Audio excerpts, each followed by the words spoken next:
Hello friends, study with TG point में आपका स्वागत है। आज हम आपके सामने हिंदी ग्रामर के प्रीवियस ईयर क्वेश्चन का ये सेट लेकर आए हैं। आशा आपको पसंद आएगा। अगर आप चैनल पर नए हैं तो प्लीज़ चैनल को सब्सक्राइब कर लीजिए और साथ साथ बेल आइकन भी प्रेस कर लीजिए ताकि नेक्स्ट जो भी वीडियोज़ आती हैं उन सब की नोटिफिकेशन टाइम आपके पास पहुँचती रहे। हम इसमें जितने भी क्वेश्चन करते हैं ओवरऑल हिंदी ग्रामर के प्रीवियस ईयर क्वेश्चन करते हैं, उन्हें प्रैक्टिस सेट फॉर्म में करते हैं और साथ साथ जिस भी टॉपिक को हम लेकर आते हैं, जैसे इसमें फ़िलहाल मैंने संज्ञा और सर्वनाम के कुछ क्वेश्चंस इंक्लूड किए हैं, उन्हीं सब क्वेश्चंस को हम कॉन्सेप्ट वाइज भी क्लियर करते जाते हैं। इसलिए हमारे क्वेश्चंस भी होते जाते हैं और साथ साथ कॉन्सेप्ट भी क्लियर होते जाते हैं। आइए शुरुआत करते हैं आज के इन क्वेश्चंस की। और हाँ, अगर आप चैनल पर नए हैं तो प्लीज़ चैनल को जल्द से जल्द सब्सक्राइब ज़रूर कर लीजिए। सबसे पहले हम आते हैं अपने क्वेश्चन पर, जो कि हमारा देखते हैं किससे रिलेटेड है। वस्तु, स्थान, भाव, विचार के द्योतक शब्द को क्या कहते हैं?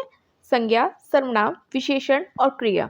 अगर हम बात करते हैं संज्ञा शब्दों की, तो संज्ञा शब्द क्या होते हैं? ऐसे शब्द जो किसी विशेष व्यक्ति, स्थान, वस्तु आदि के बारे में हमें बताते हैं, वे संज्ञा शब्द होते हैं। सर्वनाम शब्द क्या होते हैं?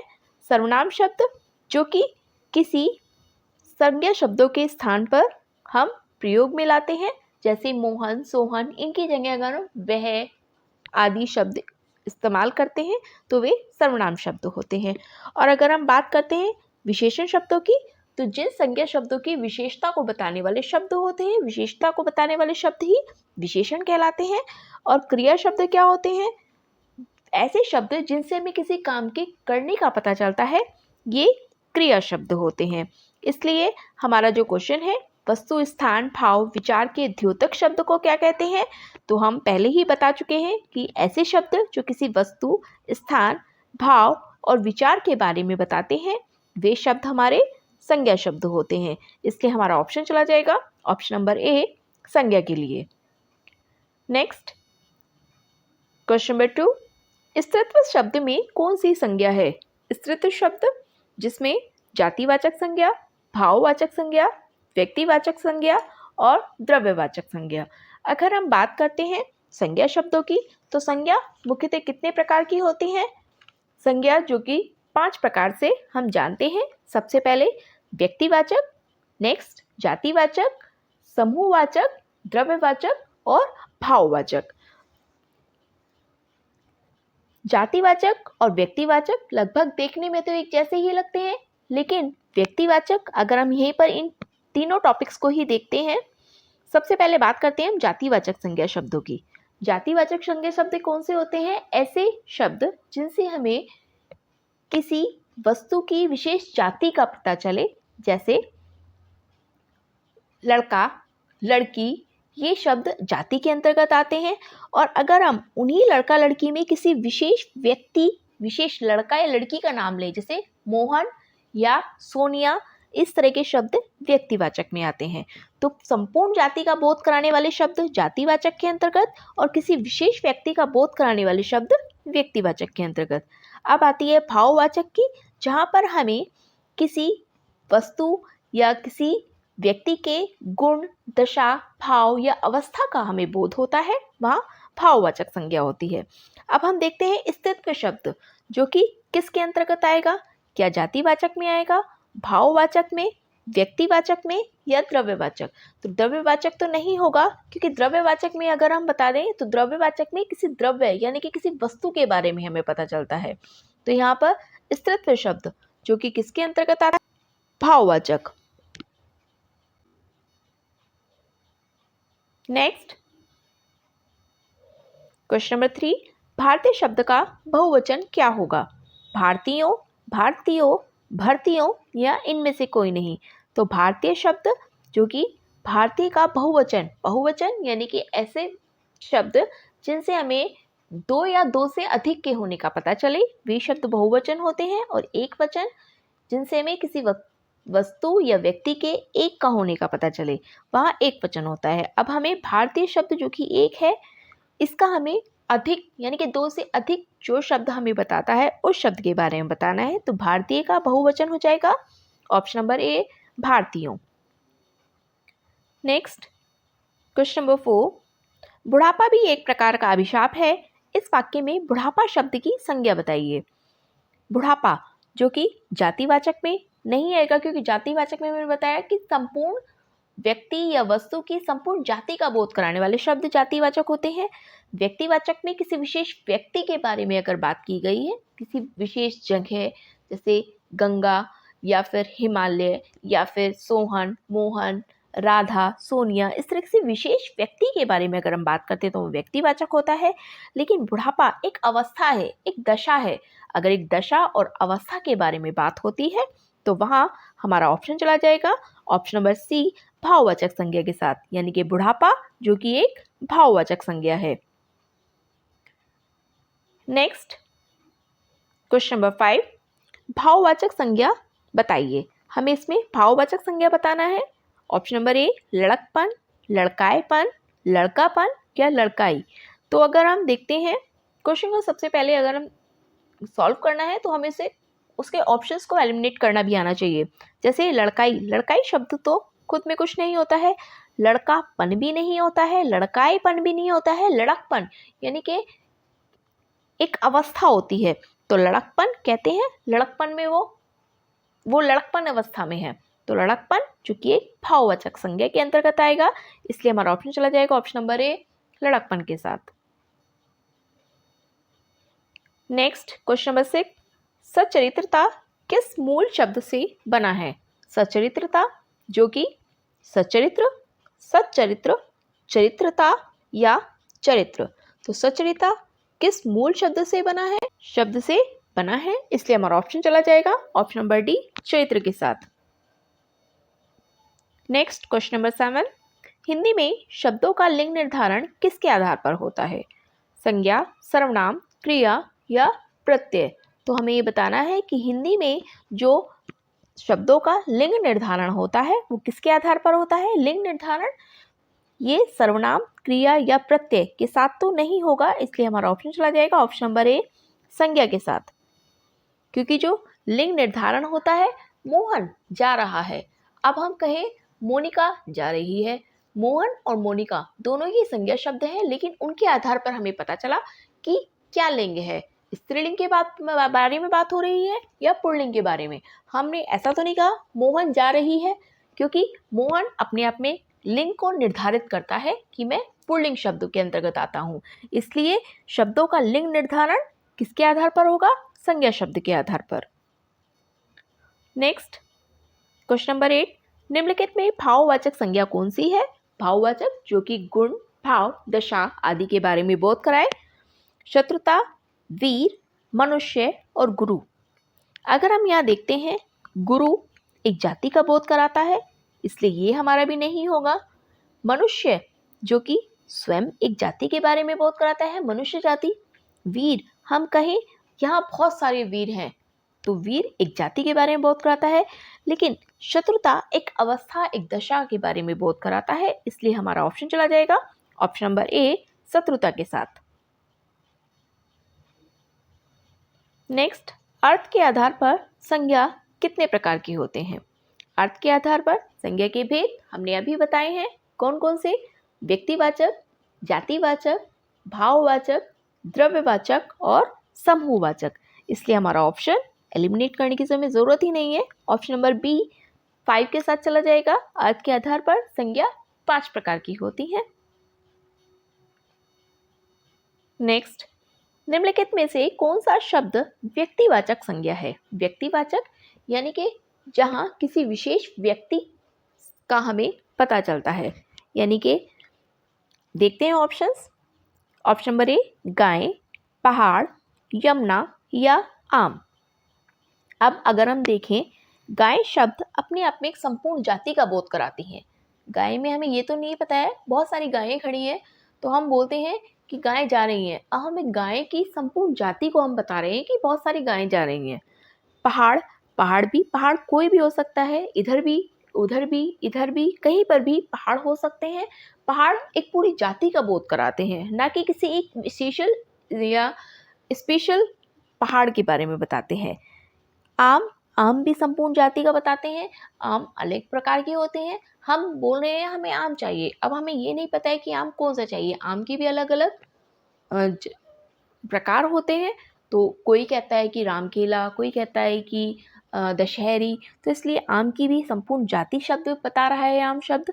लेकिन यमुना जो कि अपने आप में ही एक स्पेशल नदी का नाम है, तो यमुना एक स्पेशल नाम है जो कि व्यक्तिवाचक संज्ञा के साथ चला जाएगा। नेक्स्ट, कौन सा शब्द जातिवाचक संज्ञा नहीं है?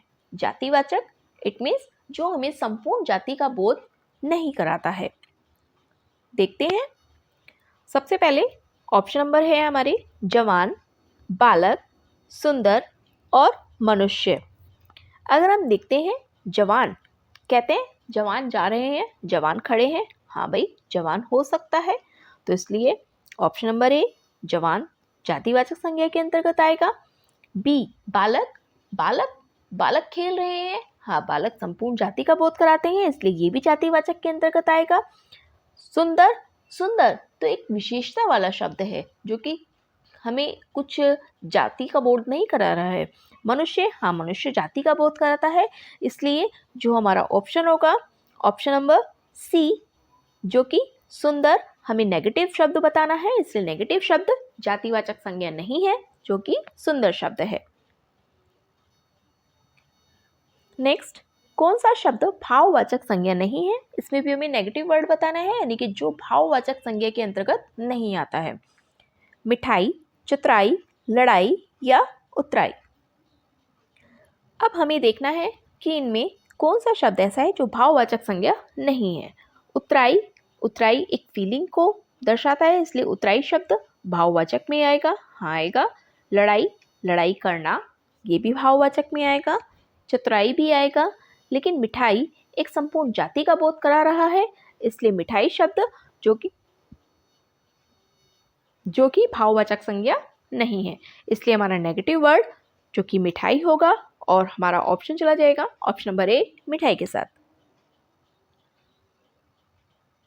हम इसी तरह से क्वेश्चंस को करते हैं और साथ साथ टॉपिक को अपना कॉन्सेप्ट भी क्लियर करते जाते हैं और अपने जो पॉइंट्स होते हैं, अपने ऑप्शंस होते हैं, उन्हें एलिमिनेट करके उन क्वेश्चंस के आंसर को हम कैसे पुटअप कर सकते हैं ये भी हम सीखते हैं।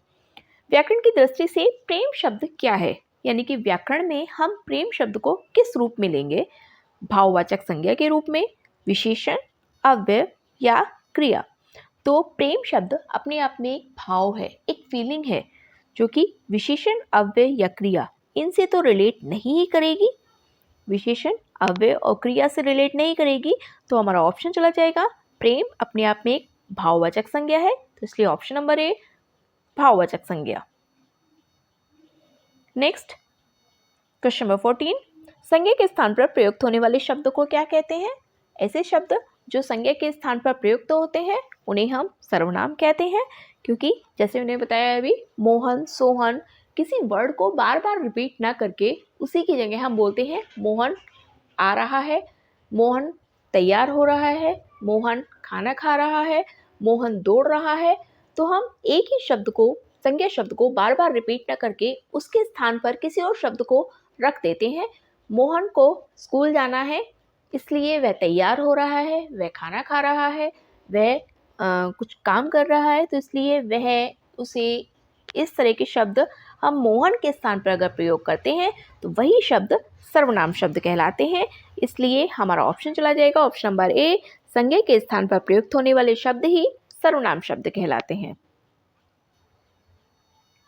नेक्स्ट, क्वेश्चन नंबर 15, बाजार से किस संज्ञा का बोध होता है? बाजार शब्द से किस संज्ञा का बोध होता है? भाववाचक संज्ञा, समूहवाचक संज्ञा, जातिवाचक संज्ञा या व्यक्तिवाचक संज्ञा। हमें पता है भाववाचक संज्ञा में तो एक फीलिंग यानी कि भाव, गुण, दोष, दशा के बारे में बात होती है।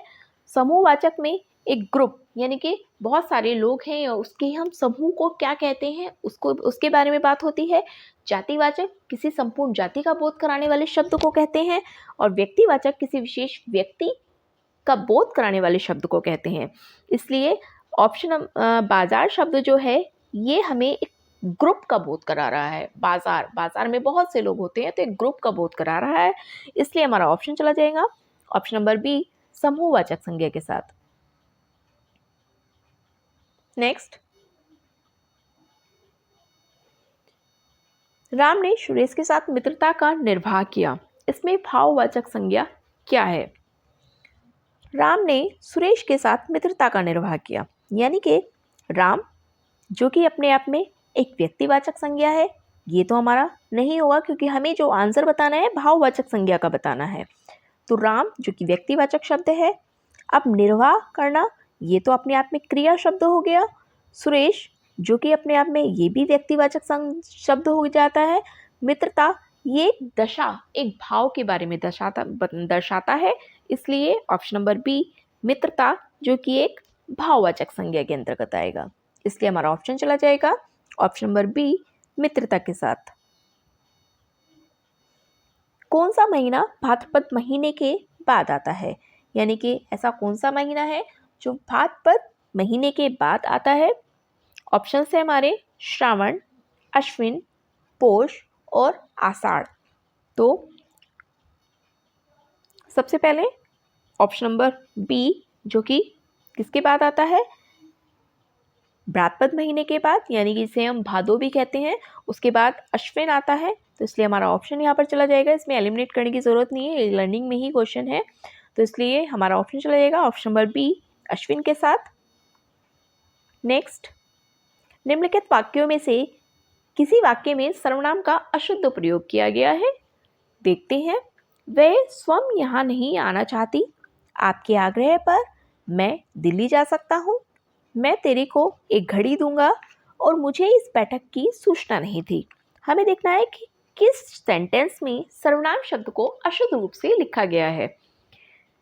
वह स्वयं यहाँ नहीं आना चाहती करेक्ट हो सकता है क्योंकि इसमें किसी भी तरह की कोई अशुद्धि हमें नहीं नजर आ रही है। आपके आग्रह पर मैं दिल्ली जा सकता हूँ, हाँ करेक्ट हो सकता है। मुझे इस बैठक की सूचना नहीं थी, ठीक है ये भी करेक्ट है।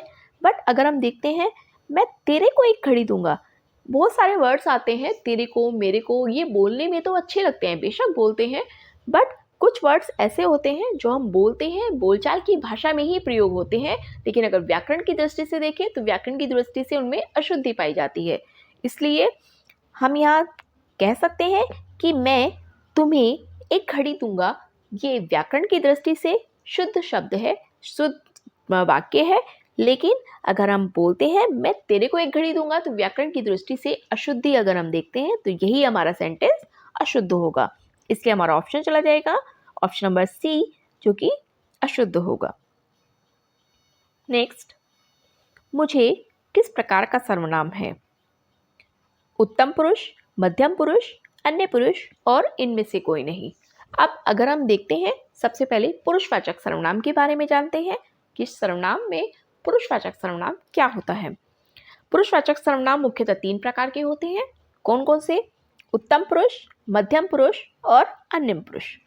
उत्तम पुरुष में फर्स्ट पर्सन, जैसे हम इंग्लिश में भी देखते हैं फर्स्ट पर्सन, सेकंड पर्सन और थर्ड पर्सन, इसी तरह से फर्स्ट पर्सन जो कि मैं के बारे में बात करता है, अपने बारे में बात करता है, मध्यम पुरुष जो कि सामने वाले के बारे में बात करता है, और अन्य पुरुष जो कि किसी तीसरे व्यक्ति यानी कि थर्ड पर्सन के बारे में बात करता है।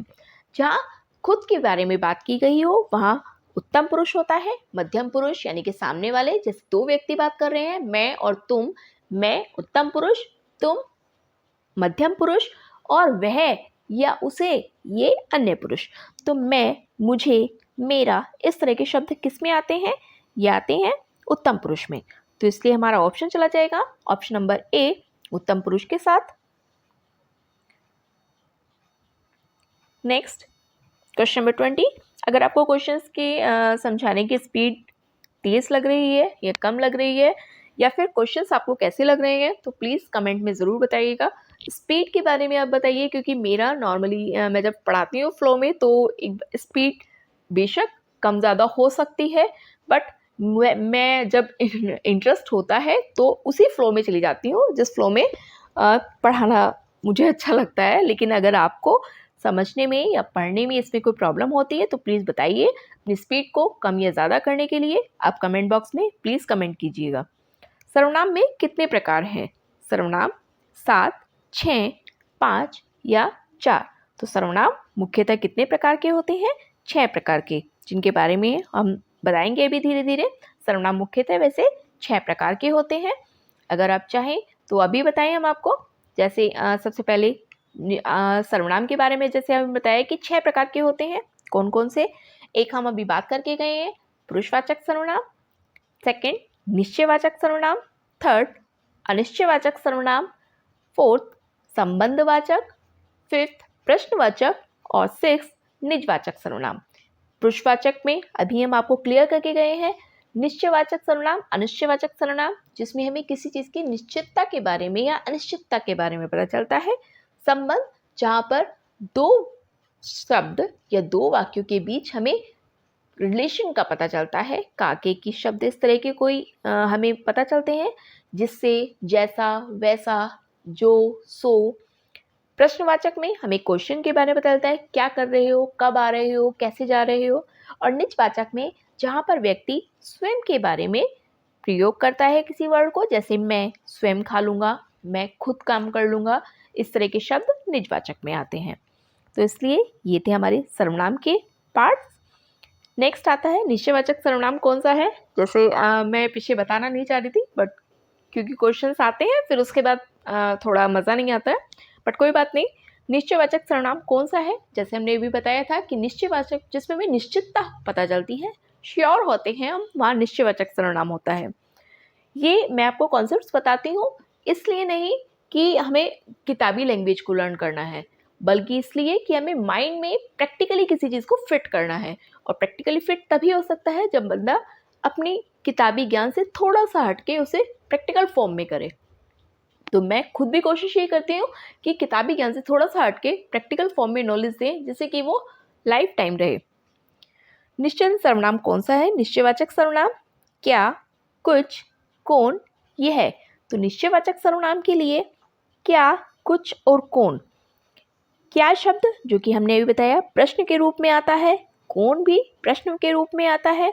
कुछ हम कहते हैं कि कुछ चाहिए, कुछ क्या चाहिए, वी आर नॉट श्योर। हम अगर श्योर नहीं होते हैं, वहाँ पर अनिश्चितता होती है, तो इसलिए ये भी अनिश्चयवाचक में आएगा।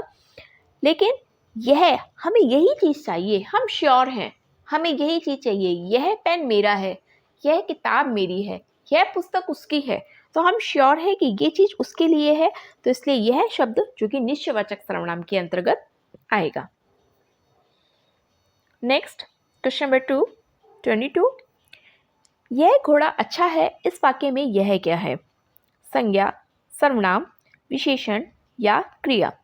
यह घोड़ा अच्छा है, हम अभी बात करके गए हैं किसी चीज़ को हम जब श्योर होते हैं उसके बारे में बताते हैं, तो वो शब्द यानी कि यहाँ पर हमें यह शब्द के बारे में पूछा है, यह शब्द जो कि किसके अंतर्गत आएगा? सर्वनाम के अंतर्गत।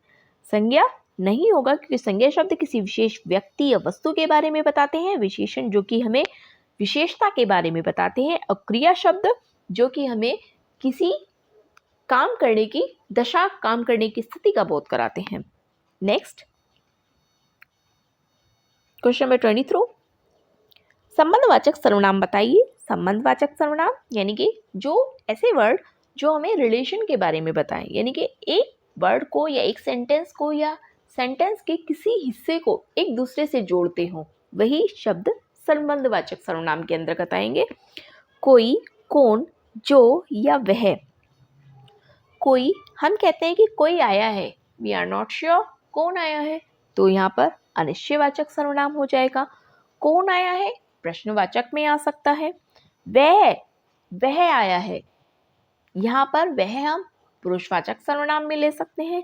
लेकिन जो आएगा वही ये चीज़ लेगा, जो ये काम करेगा वही ये काम, जो से लेकर हम आगे सोचते हैं कि जो ये काम करेगा उसके बाद उसे क्या होगा।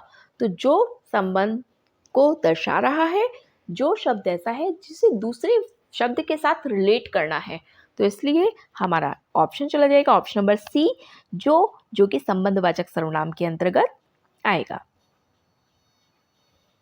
नेक्स्ट, मैं चलती थी वाक्य में मैं का बहुवचन क्या होगा?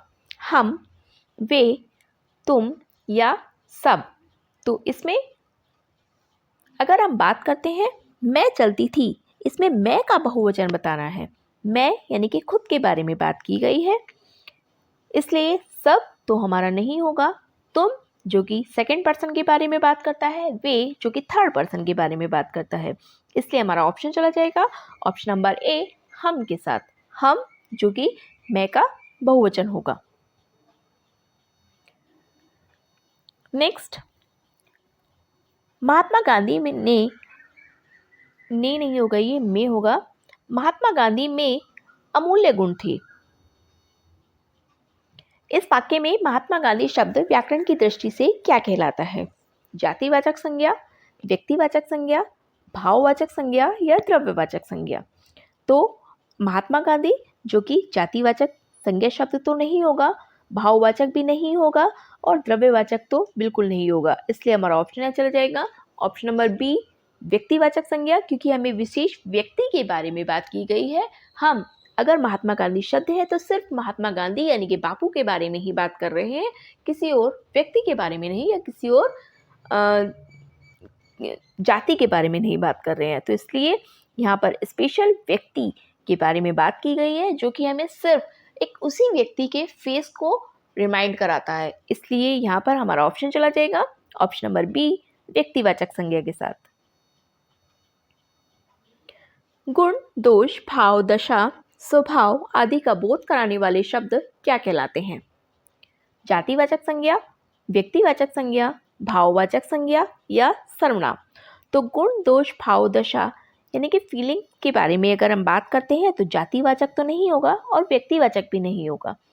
सर्वनाम नहीं होगा क्योंकि सर्वनाम शब्द संज्ञा शब्दों के स्थान पर प्रयोग किए जाते हैं। इसलिए हमारा ऑप्शन यहाँ चला जाएगा ऑप्शन नंबर सी, जो कि गुण, दोष, भाव, दशा और स्वभाव हमें भाववाचक संज्ञा के अंतर्गत देखने के लिए मिलते हैं। नेक्स्ट, इनमें से जातिवाचक संज्ञा नहीं है। जातिवाचक संज्ञा कौन सी नहीं है ये हमें देखना है। घर, पर्वत, मुंबई और नदी या नदी शब्द जो कि जातिवाचक में आता है। हाँ बिल्कुल, कोई सी भी नदी हो सकती है, गंगा, यमुना, ब्रह्मपुत्र। मुंबई जो कि विशेष जगह के बारे में बात कर रहा है। पर्वत, बहुत से पर्वत हो सकते हैं, पर्वतों के अलग अलग नाम हो सकते हैं, ये हमारा जातिवाचक में आएगा। घर, कोई भी घर हो सकता है, कोई कच्चा घर भी हो सकता है, पक्का घर भी हो सकता है, उसका घर, मेरा घर। घर तो घर है, कोई भी किसी भी का भी हो सकता है। हम कहें हमें घर जाना है, किसके घर जाना है, कहाँ जाना है, कौन से घर जाना है, तो ये जाति के बारे में बात कराता है। इसलिए हमारा ऑप्शन चला जाएगा यहाँ ऑप्शन नंबर बी, मुंबई, क्योंकि अगर हम मुंबई की बात करते हैं तो ये विशेष एक जगह के बारे में बात करता है, एक विशेष शहर के बारे में बात करता है। इसलिए हमारा ऑप्शन चला जाएगा यहाँ ऑप्शन नंबर बी, मुंबई के साथ। नेक्स्ट क्वेश्चन नंबर 28, इनमें से व्यक्तिवाचक संज्ञा नहीं है। अब हमें इनमें कौन सी व्यक्तिवाचक नहीं है ये बताना है। अध्यापक जो कि एक विशेष जाति के बारे में बात कराता है। चेतक जो कि एक विशेष व्यक्ति के बारे में हमें बताता है, यानी कि चेतक एक विशेष घोड़े का नाम है। जैसे हरभजन, यहाँ पर हरभजन जो कि विशेष व्यक्ति के बारे में बात कराता है और गंगा जो कि एक विशेष नदी के बारे में बात कराता है। तो इसलिए हमारा यहाँ ऑप्शन नेगेटिव वर्ड पे हमें जाना है। तो नेगेटिव वर्ड जो कि हमारा होगा अध्यापक, जो कि एक संपूर्ण जाति का बोध कराता है। हम कहेंगे कि अध्यापक बुला रहे हैं। अब अध्यापक कौन से बुला रहे हैं? अध्यापक भी अलग अलग, सब्जेक्ट वाइज भी अलग अलग होते हैं कि भाई कौन से बुला रहे हैं। हिंदी के टीचर बुला रहे हैं, इंग्लिश के बुला रहे हैं, साइंस के बुला रहे हैं। तो इसलिए अध्यापक एक संपूर्ण जाति का बोध कराता है अध्यापक शब्द। अध्यापक हमारा जातिवाचक के अंतर्गत हो जाएगा, व्यक्तिवाचक संज्ञा में नहीं आएगा। नेक्स्ट, जातिवाचक संज्ञा के शब्द हैं। जातिवाचक संज्ञा के शब्द कौन से हैं? बचपन, जवानी, मिठास, घोड़ा, शहर और किताब, श्री रामचरितमानस, गांधी जी और गुजरात, घोड़ा, जवानी और गुजरात। अगर हम एलिमिनेट करके देखते हैं, बचपन जो कि भाववाचक के अंतर्गत आएगा, जवानी भाववाचक और मिठास ये तीनों ही शब्द हमारे भाववाचक के अंतर्गत आएंगे, इसलिए ये तो हमारा नहीं होगा। हमें जातिवाचक शब्द बताना है। घोड़ा, शहर और किताब। घोड़ा कोई भी घोड़ा हो सकता है, शहर भी कोई भी हो सकती है और किताब भी कोई भी हो सकती है। इसलिए हमारा ऑप्शन जो कि बी जातिवाचक संज्ञा के साथ चला जाएगा। अपने बाकी ऑप्शंस को भी देखते हैं। श्री रामचरितमानस जो कि व्यक्तिवाचक में आता है, एक बुक का नाम है स्पेशल। गांधी जी एक विशेष व्यक्ति और गुजरात एक विशेष स्थान का नाम है, इसलिए ये हमारा व्यक्तिवाचक के अंतर्गत आता है। घोड़ा, जवानी और गुजरात। घोड़ा जाति का बोध कराता है, जवानी भाव का बोध कराता है और गुजरात किसी विशेष जगह स्थान का बोध कराता है। इसलिए हमारा ऑप्शन जो कि जातिवाचक संज्ञा के हमें शब्द बताने हैं, जो कि हमारे हो जाएंगे ऑप्शन नंबर बी, घोड़ा, शहर और किताब। नेक्स्ट, भाववाचक संज्ञा के शब्द हैं कुर्सी, कमल, मेज, मानवता, भक्ति, पशुत्व, विभीषण, रावण, मेघनाथ, मानवता, कुर्सी और राम। भाववाचक संज्ञा की कुर्सी जो कि वस्तु का बोध कराता है, कमल और मेज तो ये तो एक जाति या वस्तु का बोध करा रहे हैं, ये हमारे भाववाचक के अंतर्गत नहीं आएंगे। मानवता, भक्ति और पशुत्व, हाँ मानवता एक फीलिंग होती है, भक्ति और पशुत्व ये तीनों ही हमारे भाववाचक के अंतर्गत आएंगे, इसलिए हमारा ऑप्शन यह चला जाएगा ऑप्शन नंबर बी, मानवता, भक्ति और पशुत्व के साथ। लेकिन आगे के ऑप्शंस भी देखते हैं। विभीषण, रावण और मेघनाथ। विभीषण एक विशेष व्यक्ति का नाम है, रावण भी एक विशेष व्यक्ति का नाम है और मेघनाथ भी एक विशेष व्यक्ति का नाम है, जो कि किसके अंतर्गत आएंगे, व्यक्तिवाचक के अंतर्गत। मानवता, कुर्सी और राम, मानवता जो कि भाववाचक संज्ञा के अंतर्गत आती है, कुर्सी और राम। कुर्सी एक जाति का बोध कराती है, वस्तु का बोध कराती है और राम जो कि विशेष व्यक्ति का बोध कराते हैं, इसलिए ये भी भाववाचक संज्ञा के अंतर्गत नहीं आएंगे। इसलिए हमारा ऑप्शन चला जाएगा भाववाचक संज्ञा के शब्द मानवता, भक्ति और पशुत्व के साथ। तो ये थे हमारे आज तक के क्वेश्चंस। आशा है आपको पसंद आए होंगे। अगर आप चैनल पर नए हैं तो प्लीज़ चैनल को सब्सक्राइब कर लीजिए और साथ साथ बेल आइकन को भी प्रेस कर लीजिए, ताकि नेक्स्ट जो भी वीडियोस आती हैं उन सब की नोटिफिकेशन टाइम आपके पास पहुंचती रहे। और हम अपने अगले सेट में एक क्वेश्चन आपके लिए भी इसमें छोड़ेंगे, ताकि आपको भी अब पता चले कि हम जो सेट करके आए हैं उसमें हमारे कॉन्सेप्ट कितने क्लियर हुए हैं, वो टॉपिक हमारा कितना क्लियर हुआ है। इसलिए मिलते हैं हम नेक्स्ट वीडियो में, तब तक के लिए थैंक यू। और हाँ, चैनल को सब्सक्राइब करना मत भूलिएगा।